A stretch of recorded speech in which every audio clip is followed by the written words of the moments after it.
What's up, all my movie loving maniacs? This your boy Bankful B of the Lassiter Factor, and this is the weekly movie rundown, the segment where I run down some of the things I watched throughout the week that I don't feel like making dedicated videos for. And this week I watched Child Star, which is a documentary that was released this week. I finally got around to watching Rebel Ridge, and I watched Nightcrawler, which as of next month will be celebrating its 10th anniversary. And I watched it a little early because I got some things planned for the month of October, so I decided to watch it now, get out the way. So let's get into it. Starting with Child Star, which, like I just said, is a documentary that was released this week on Hulu, and it is the directorial debut of singer Demi Lovato, which is one of the main things that drew me into this because I am I'm a casual listener of Demi Lovato, but I'm also fascinated by, her personal life. It's very tragic and sad, but at the same time very triumphant. But basically, this whole documentary is about her basically interviewing different child stars of yesteryear, from Drew Barrymore, Christina Ricci, JoJo Siwa, Kenan Thompson, Allison Stoner, and Raven Simone. And as she's interviewing all these different people and getting different perspectives of their child star experience compared to hers, and it's very fascinating. And everybody knows Demi Lovato. She was a Disney child and how hard it was for her. She basically explains in the documentary about how the moment Disney snagged her, it was just nonstop. It was like, all right, film a season of her show, film Camp Rock, both movies, and then she got to record an album and then go to concert. It was just back to back to back. She didn't have no time to breathe, which ultimately led to her addictions and then overdosing and just a whole bunch of other stuff that led to her not doing well. And some of these other stars can relate, like Drew Barrymore. Like the moment she came out of the womb, it's like she immediately became a star, mostly because she had famous family. Her family was in the business, and yeah. But it wasn't all bad because you have people like Christina Ricci and Kenan Thompson, and they have people looking out for them. And that's one thing I like about this documentary is it really does illustrate, like, it really does take a village to raise a child. And if you have a strong village, those people will keep you on the straight and narrow. Whereas with Demi Lovato, she didn't really have a strong village. I mean, of course, she had her mother and the rest of her family. They kept her straight, but at the same time, there's only so much that they could do. And even Allison Stoner, who you remember in the Missy Elliott videos, and she was one of the first people to see Demi Lovato at her lowest, and she did not judge. And that's one thing Demi Lovato loved her forever for. And then with Raven Simone, she guest starred on an appearance of Sunday with the Chance, which is Demi Lovato's show. She basically explained like how Demi Lovato wasn't the nicest person to Raven, but Raven, she didn't take it to heart. She knew like, no, there's something wrong with this one here. And Demi Lovato, she talks about dissociation. It's basically when certain people, they basically dissociate themselves from different projects that they did because of some traumas that might be connected to whatever project they did.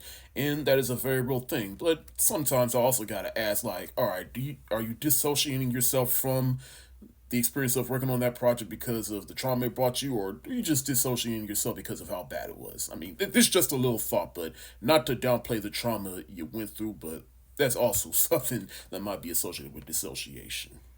Overall, I really enjoyed this documentary, but I will say I am getting fatigued from watching documentaries about different celebrities' experience with fame, though. And I do feel like this documentary was more so centered around Demi Lovato than anybody else, which I also didn't expect, but still.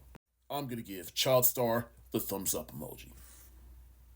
Next up is Rebel Ridge, which was released on Netflix a few weeks ago, and I saw the trailer for it and thought this looks good, but at the same time it did make me mad. So I was about to kind of let this fly under my radar, but then one of my supervisors who follows and watches my reviews, she told me to watch this. She thought it was very good, so whenever somebody gives me a suggestion of something that they thought was good, I'm like, all right, I'll give this a watch. And so I finally gave this a watch, and it did make me mad in the beginning, but this movie does do a good job of building tension. This is definitely one of the better Netflix movies in recent memory.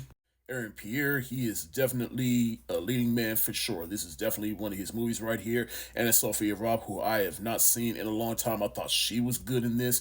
And then Don Johnson, does he just have in his contract to just play racist? Because he has played a racist and played a racist well too many times. But the other thing I like about Aaron Pierre's character in this movie is that he's basically the the more you fuck around, the more you're going to find out type of guy.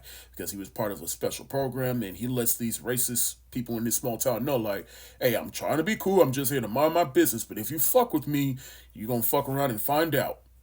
I will say this movie did have me in the first half, but then the second half, it kind of got boring after a while. But then it started to pick up in the third act for me, and it is just nonstop. I'm going to give Rebel Ridge the thumbs up emoji. And finally, celebrating its 10th anniversary is Nightcrawler, which stars Jake Gyllenhaal. He plays Lou. He is crazy, persistent, and he just wants to be the best at whatever job he does. And so one night he catches a bunch of people on a video camera catching the scene of an accident or something, and he just sees them like, oh, what's this? And finds out he can get paid. And so immediately after that, something sets off in him. He is just learning. He is watching people. He wants to be the best at this job.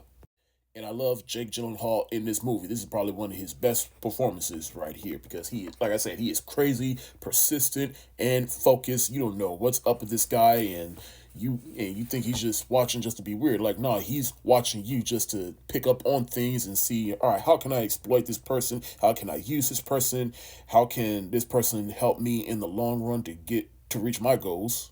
He will do whatever he needs to do that is necessary, even if that means breaking laws, possibly getting people killed, which he does, because the character of Riz Ahmed in this movie is one of his earliest performances. Lou is using this person, and it just gets sad. There's also Renee Russo in this movie, who is one of the head person that he sells to, and he even ends up using her too, but she rolls along with it because she knows that he's giving her the best footage.